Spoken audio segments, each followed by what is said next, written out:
Көп адам денсаулығын нашарлап жүргенін өзі байқамайды. Себебі күнделікті жасайтын қателіктер бар. Бірінші қателік симптомды ғана емдеу. Бас ауырса дәрі ішу, ішек ауырса дәрі ішу. Ал себеп сол күйде қалып қоя береді. Рич-фактор клетканы іштен қалпына келтіреді. Себебіне жұмыс істейді. Екінші қателік тек бір витамин ішу. Бүкіл ағза ол жүйе. Бауыр, ішек, бүйрек, қан айналымы бірге жұмыс істейді.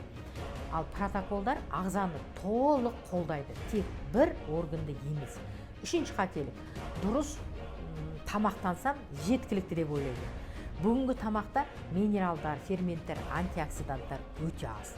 Ал клеткалық тамақтануда ол 100% толықтырады.